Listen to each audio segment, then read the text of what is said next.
cet ami si particulier.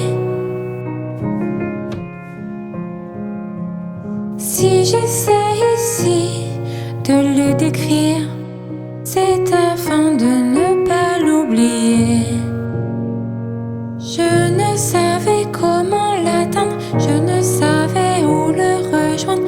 C'est tellement mystérieux le pays, des larmes il me laissait transiger.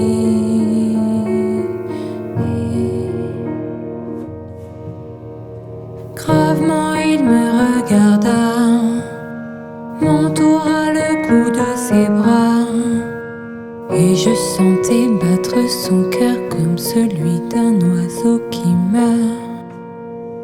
Je sentais bien qu'il se passait quelque chose d'extraordinaire. Dans les bras je le serrais comme un enfant, et cependant il me semblait le voir couler verticalement dans un abîme, sans que je puisse le retenir, prolonger ces instants ultimes.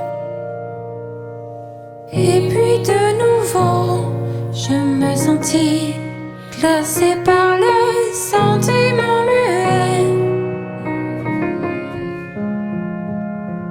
de l'irréparable, et je compris que je ne supportais pas cette idée.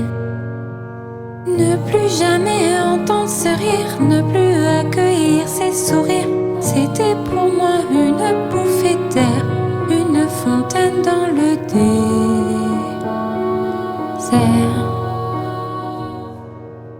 Pour me rassurer, il me dit, en regardant le ciel la nuit: puisque j'habiterai dans l'une d'elles, puisque je rirai dans l'une d'elles, alors ce sera pour toi comme si riaient toutes les étoiles.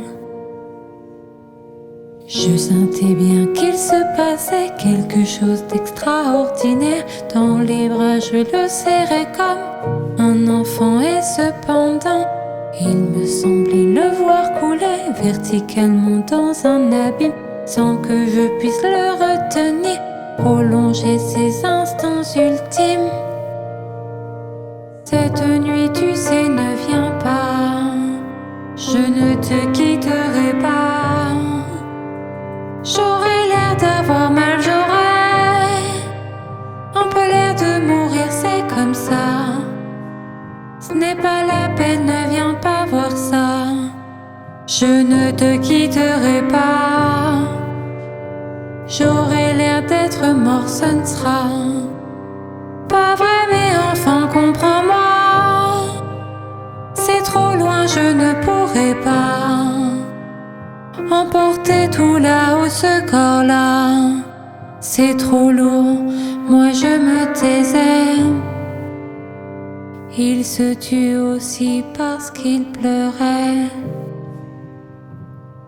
Je sentais bien qu'il se passait quelque chose d'extraordinaire.